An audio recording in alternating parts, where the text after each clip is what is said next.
بسم الله. درس امروزیمون رو شروع میکنیم در بخش سافت‌ویر انجینیرینگ 2. کانتنتی که ما صحبت میکنیم بالایش در این چپتر عبارت از modeling as design technique, object modeling technique, object modeling, object and class, links and association, generalization and inheritance, and finally we'll discuss about the aggregation. Now in this chapter we'll be discussing how to design our system based on the object-oriented concepts, how to model our system, what are the types of modeling, and how class and objects are actually created, and what is link and how they are associated, what is the concept of generalization and inheritance, and finally we'll be discussing about the aggregation. We'll start with the first thing that's called the object modeling technique, or let's say in short form OMT. Now what is this object modeling technique? It's actually a real world based modeling approach. It's a methodology, it's a technique for software development and designing. Now initially at start time it was developed, or basically it was developed for only one purpose, that was object-oriented systems and supporting the object-oriented programming. So basically describes the static structure of the system. Now let's discuss about how these things actually it is. Now when we say we are designing our system, we are modeling our system or our software based on the object-oriented technique, it's actually we are considering a system like an object. An object is a physical thing. Now every object has behavior and has some attributes. Now based on that you'll be designing your system, you're finding out your system, you'll be considering your system as an object. So every object has behavior and attributes. You'll understand that how am I supposed to create a system that will talk, this object will talk with the other objects. Now in your system you will not have only one object, you will have many objects. How these objects will actually communicate with each other, how will they flow, how will they process the data. So that's what we are going to discuss about. Now in simple, if I say object-oriented modeling or object modeling technique is basically designing a system based on the object-oriented system, and based on the it's an approach based on the object-oriented concepts. The object modeling technique is easy to draw and use. بسیار ساده و آسان شما میتونید از طریق object modeling technique یا OMT بتونید سیستمتون رو با آسانی به تصویر بکشید و از او استفاده کنید. خب در کجا بیشتر استفاده میشه؟ object modeling بیشتر در تلکومونیکیشن استفاده میشه، در ترانسپورتیشن استفاده میشه، حتی کامپایلرها که شما امروز سواز کامپایلرها یک استفاده میکنید تمامش بر اساس کانسپت object oriented ساخته شده. البته اون بحث جداگانه است که چگونه ساخته شده. انشاءالله ما امروز یک به یک کانسپت های خاص یا مخصوص object modeling تکنیک مطالعه میکنیم. It is also used in many real world problems. در دنیای واقعی که هست ما شما هر چیز را که میخوایم به دنیای کامپیوتر تبدیل کنیم میتونیم اون را از طریق کانسپت object modeling او را تبدیل کنیم.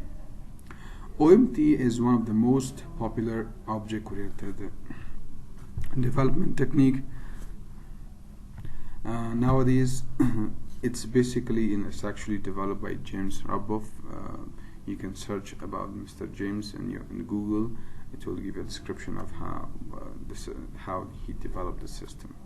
So in short we can say خلاصه گفته میتونیم که object modeling technique یا OMT بالای موارد بحث میکنه که کانسپت های object oriented باشن یا سیستم با اساس کانسپت های object oriented بر ما شما میسازن و او پروگرامینگ لنگویج ها را حمایت کانسپتی انجام میده که اونا بخش object oriented programming اونا چگونه سپورت کنن، مثلا C++، مثلا جاوا، مثلا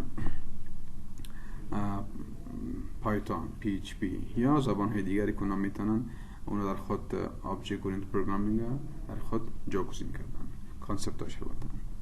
خب سوال دیگه اینجاست که what is the purpose of object modeling technique. مقصد اساسی object modeling technique یا OMT عبارت از چی است؟ در ابتدا در اولی است که شما you will test the physical entity. You will test the object before constructing of them. قبل از اینکه شما سیستم در کامپیوتر رن کنین یا مثلا بسازین، شما اول امتحان میکنین که آیا سیستم قابل تطبیق است یا خیر. ثانیاً to make communication easier with the customer.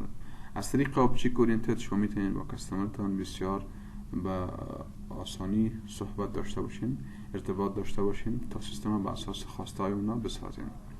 البته قبلا ما شما تذکر داریم یک پوینت بسیار اساسی و مهم اینجا ببینید. ما گفتیم که object modeling technique is easy to draw and use. میتونیم یعنی ترسیم کنیم.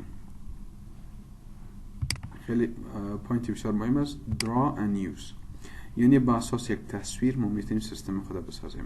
از این خاطر زمانی که ما شما صحبت میکنیم بالای بحث بالای زی است که با کاستمر ما شما کمیونیکیشن یا ارتباط می داشته باشیم. با این معنی است که شما سیستم از قبل به تصویر میکشانین و بعد با کاستمرتان در ارتباط می باشین که سیستم با اساس خواسته های اونا اگر دقیقاً باشه بتونین با اونا شریک بسازین. دیگری است که to present information in alternative way یعنی visualization. شما میتونین که سیستمتان یا معلوماتی که شما میخواین سیستم شما پروسس کنه اول رو با یک تصویر بکشانین.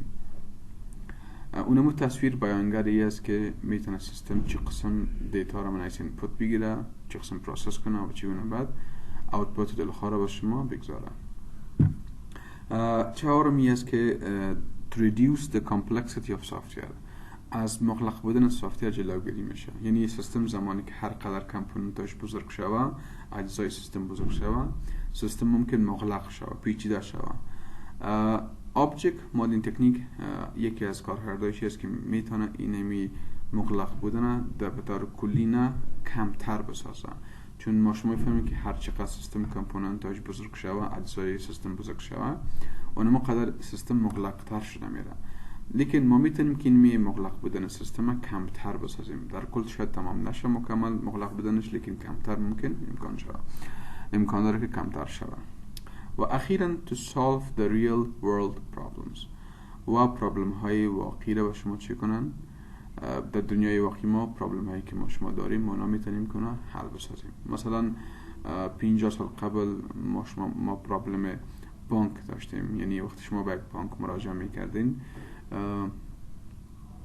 اگر استیتمنت های بانکی تان میخواستین، بانک مجبور مکلف بود که میرفت و چیزی کم 10 یا 15 کتاب اکانت شما را باز میکرد و از اکانت شما مکمل سیستم مکمل استیتمنت بانکی شما را میرسوند که مثلا شما چی نوع ترانزکشن را انجام دهید. لیکن امروز سوا که از همین مشکل بانک بعد از 50 سال بعد خیلی در شرایط فعلی خیلی ساده و آسان است. شما اگر به یک بانک ویزیت داشته باشید، میتونید به اساس اکانت نمبرتون تمام استیتمنت های بانکی یا ترانزکشن های بانکی تان مکمل داشته باشید. پس در حقیقت object modeling تکنیک از مشکلات واقعی دنیایی ما شما را حل می‌سازه از طریق کانسپت های object modeling تکنیک. بحث دیگه ای که ما شما داریم است که object modeling تکنیک نگاتش. There are three main types of models that has been proposed by OMT. تا OMT سه نوع ما شما مدل داریم. یکی object model است، دیگر dynamic model ما شما داریم و سوم functional model داریم. یعنی هر مدل متفاوت ما شما بر نظر میگیریم. ابتدا شروع میکنیم از object modeling. Object model encompasses the principles of abstraction, encapsulation, modularity, hierarchy, typing, concurrency, and persistence. Object model basically emphasizes on the object and class. Association, class, main concept related to the object model are classes and their association with the attributes. Predefined relationships in object model are aggregation and generalization. So we can say the concept of multiple inheritance. Now خود object model چی را بحث میکنه؟ بر اساس قوانین abstraction, encapsulation, modularity, hierarchy, typing, concurrency و persistence. با اساس این کانسپت ها آبجکت مدل ساخته میشه. یعنی مثلا ابسترکشن چی معنی میده؟ ابسترکشن به این منظور شما قبلا شاید درس جاوا خوانده باشین. ابسترکشن اساس و کانسپت ابسترکشنی است که میتونه در خود یعنی تطبیق پروگرام، تطبیق فانکشنال پروگرام هاید کنه، پنهان کنه و خلاص زیر نشان بده. این ما شما ابسترکشن میگیم. زمانی که ما شما از ابسترکشن استفاده میکنیم یعنی ما دیتیل میگذاریم، غیب میکنیم یا میگذاریم کنار و ما فقط چیزی که مهم است و از استفاده شود ما میگذاریم روی صحنه. این ابسترکشن شد. انکپسولیشن چی است که مثلا شما تمام دیتا را چی میکنین؟ به طور یونیت یا هاید میکنین.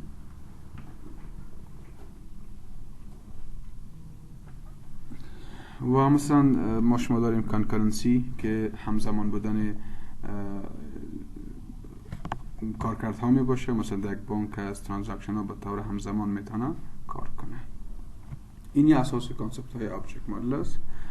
فعلا نیازی نیست که باید تمام اینا فوکس کنیم. یعنی اساس کانسپت های آبجکت مدل به اساسی ساخته میشه. لیکن هدف اصلی و اساسی آبجکت مدل چی است؟ آبجکت و کلاس است. خب حالا آبجکت و کلاس چیست؟ What is object and class? ما شما entity داریم. entity عبارت از anything that lives in our world is called entity. Anything is in our world. A chair is an entity. A book is an entity. A human is an entity. A screen is an entity. Anything is an entity. So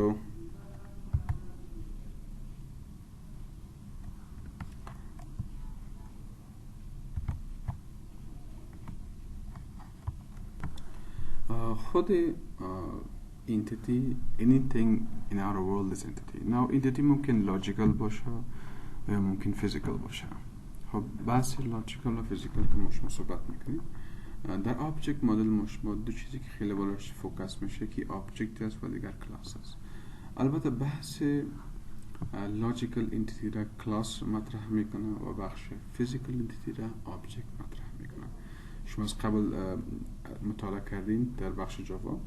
از زمان شما یک کلاس میسازین، کلاس که است در حقیقت کانسپت لاجیکال پیش میبرن. مثلا شما میسازین کلاس استودنت و آبجکت وقتی از کلاس استودنت میسازین، مثلا استودنت A یا استودنت B یا C. A و B C عبارت از یک فیزیکال انتیتی در رم میباشن. و در اینجا در بخش آبجکت مدل ما شما باز بخش اگریگیشن و جنرالایزیشن رو مطالعه میکنیم که چگونه رابطه میان آبجکت ها را ما شما برقرار سازیم. مثلا ما شما کانسپت مالتیپل انهریتنس همچنان داریم و خواندیم که امروز بحث بالش میشه. میریم بخش داینامیک مدل. خود داینامیک مدل چی است؟ داینامیک مدل involves states, events and state diagram یا transition diagram on the model. Main concepts related with dynamic model are states, transition between states and events to trigger transition. Predefined relationships in object model aggregation which is the concurrency and generalization.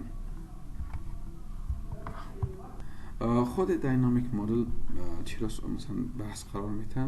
states حالاتایی که یک سیستم می داشته باشه و اونمو حالات ها را مثلا قبیل چی نوع اکشن ها برای اون حالات انجام شه و چی نوع تریگر ها باید باشه که همون ترانزیشن ها مثلا از یک حالت بالا دیگر انتقال. مثلا از قبیل ست های مثلا فرض کنیم پیمنت، آنلاین پیمنت است یا پرداخته به شکل غیر حضوری که با شما پرداخت میکنیم، یک استیت است. چی نوع ایونت بالای زی انجام چی نوع اکشن انجام شه. مثلا مشتری باید چی را بگذاره به سیستم و سیستم چی معلومات را پروسس کنه تا بتونه یک مشتری از طریق ماستر کارت خود بتونه پیمنت انجام بده. این بخش داینامیک مدل می باشه. دوباره تکرار میکنم، داینامیک مدل که از بالای استیت ها یا ایونت ها با چی میکنه؟ بحث میکنه. و وقتی که بالای اینا بحث میکنه یعنی به منظور که سیستم از یک حالت به حالت دیگر چگونه دیتا را انتقال کنه. این تمامش بحثش یا محورش بالای داینامیک مدل میچرخه. که ما از قبیل جنرالایزیشن و اگریگیشن و رابطه میانشان می داشته باشیم. دیگر ما شما داریم functional model. Functional model focuses on how data is flowing, where data is stored and different processes. خیلی بسیار ساده و آسان و فشرده. خود functional model بالای چی صحبت میکنه که چگونه دیتا از جریان A به جریان B چگونه دیتا پروسس شود، دیتا در کجا ذخیره شود، پروسس های متفاوتی که ما بالا دیتا انجام میتیم بالا چگونه انجام میشه. این کانسپت اساسی و مهمه فوکسش توسط فانکشنال مدل است. مثلا شما زمانی سیستم که میسازین مشخص بسازین که مثلا یک مثال ساده میتیم، مثلا پاسورد. شما زمانی که یوزرنیم پاسورد از یوزر میگیرین، یوزرنیم پاسورد عبارت از یک دیتا هست. وقتی شما بالای باتن کلیک میکنین شما مشخص میسازین که دیتا یوزرنیم پاسورد سیستم در کجا برای و زمانی که یوزرنیم پاسورد درست باشه فلو جریان تا چی باشه. اگر یوزرنیم پاسورد درست بود میره به سیستم وارد میشه، اگر اشتباه بود به سیستم وارد نمیشه. خب مثلا یوزرنیم پاسورد اگر درست بود در کجا ذخیره شود، اگر ما بخوایم یک آنلاین پیمنت انجام بدم یا یک چیز خریداری کنم در کجا ذخیره شود و دیگر چی پروسه‌ای که مثلا بالای از ما میتونیم انجام بدیم، تمام اینا توسط فانکشنال مدل چی میشه مشخص میشه. Main concepts in functional model are data flow and data store, process and actors. خب کارهای اساسی که مثلا در فانکشنال مدل خیلی بالاش بحث میشه این است که دیتا مثلا چگونه پروسس شود، جریان دیتا رو به شما نشون میده، ذخیره دیتا رو نشون میده به شما که در کجا ذخیره شود، چی پروسس انجام شود و اکتورها یا کسایی که کار انجام میدن، کارکردهای کسایی که کار انجام میدن اونا مثلا کیها باشن. Functional model NOMT describes the whole process and actions with the help of data flow diagram. خب functional model که توسط DFD یا data flow diagram که بعدا باز انشاءالله درس‌های بعدی ما یاد میگیریم که چگونه ما یک data flow diagram ترسیم کنیم. میریم به بحث بعدی. شروع میکنیم از درس اساسی ما objects and classes. The concept of objects and classes are intrinsically linked with each other and form the foundation of object-oriented paradigm. بحثی که بالای object class هستی است که اینا اساسات object-oriented program هست، یعنی به اساس این اینا کانسپت یا بحث object-oriented ساخته شده که عبارت از object و class است. قبلا هم یادآور شدم object نماینگر physical entity است، class نماینگر logical entity می باشه. میریم بخش object. What is object? An object is a real world element in an object-oriented environment that may have a physical or conceptual existence. Each object has خب در بخش object که عبارت از real world element هست، یک عنصر اساسی دنیای واقعی می باشه، ممکن physical باشه یا ممکن conceptual باشه. مثلا چی چیزا خیلی مهم است. هر object از خود خاصیت‌های خاصی داره. به طور عموم خاصیت‌هایی که زیلن ما شما می‌خوانیم اینا باید داشته باشه. Identity that distinguish it from the other objects. دو object با هم identity یکسان نمی‌داشته باشه. identity متفاوت می‌داشته باشه. دوم state that determines the characteristic properties of an object as well as the values of the properties that object holds. دیگر حالتی که یک object می‌داشته باشه و قیمتایی که در خود میگیره یا همون کاراکتریستیک یا پراپرتیزی که در خود یک object می‌داشته باشه و هم در object شامل میشه. سوم behavior that represents external visible activities performed by the object in terms of changes in state. دیگر مثلا از قبیل ما حالات گفتیم که حالات مثلا object چی می باشه. دیگر ما عملکرد object نشان میدیم که به طور مشخص نمایان شده که عملکرد object چی است. مثلا توسط object ما شما چی کار انجام دادیم میتونیم. به اینکه یک مثال ساده کار کنیم باز بهتر انشالله داری بعد میفهمیم.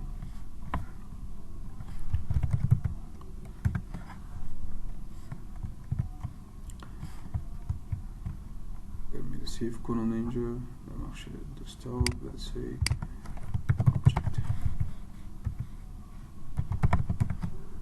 و خب ببینید زمانی که من کلاس میسازم let's say class we just create here public class let's say object let's say student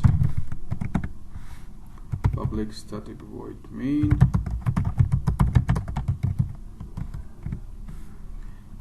همچنان بس ولی لیکن من یک کلاسی به نام student ساختم از قبیل یک آبجکت کلاس می سازیم. مثلا ما چگونه در جاوا یک آبجکت می ساختیم، شما از کلمه خود کلاس استفاده میکنید. let's say student احمد is equal to new student. اینو ما شما میفهمید. خب این ما قبلا گفتیم که یک آبجکت 3 خاصیت داره. یکی که آیدنتی خاص خود من داشته باشه که توسط کامپایلر رو چی میشه بحث میشه. دومی که از خود استیت داره و بیهیویر. استیت یعنی اتریبیوت ها و بیهیویر یعنی عمل کردش. مثلا من اگر در کلاس استودنت اینتر اتریبیوت بگذارم let's say integer id string name از قبیل ما شما گفتم میتونیم که اینا عبارت چی هستن؟ state object است. یعنی توسط اینا ما شما بیان میکنیم که چیز object احمد میتونه از خود ID داشته باشه و میتونه از خود name داشته باشه. یک فانکشن میسازیم let's say public void give exam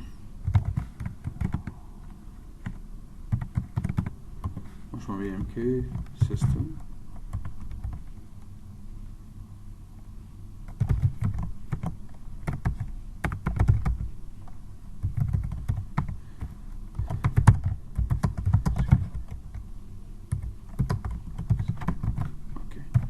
ببینیم ما شما کلاس داریم به نام student و یک آبجکت ساختیم به نام احمد. از قبل گفتیم که آبجکت از خود آیدنتیتی داره و توسط سیستم برش گذاشته میشه آیدنتیتی متفاوت و دیگری که استیت از خود داره و بیهیویر. این فانکشن رو برام چی یاد میکنیم شما بیهیویر. خب اینا بیهیویر سیستم هستن، بیهیویر آبجکت رو بخشید و اینا هم عبارت از حالت آبجکت هستن. این بحثی مثلا بخش آبجکت. بریم سراغ بعدی. Now there's one point you have to remember is objects can be modeled according to needs of application. شما میتونید که آبجکت مدل بسازین یا تغییر بدین بر اساس ضرورت یک اپلیکیشن. An object may have a physical existence like a customer, a car, etc. or an intangible conceptual existence like a project, a process. یک آبجکت میتونه که physical existence داشته باشه، یکی ممکن یک بحث conceptual یا logical ممکن داشته باشه، مثلا project, process ممکن باشه. لکچر امروز ما بخش اولیش تمام میشه. لکچر بعدی بحث بعدی رو ما شما ادامه میدیم.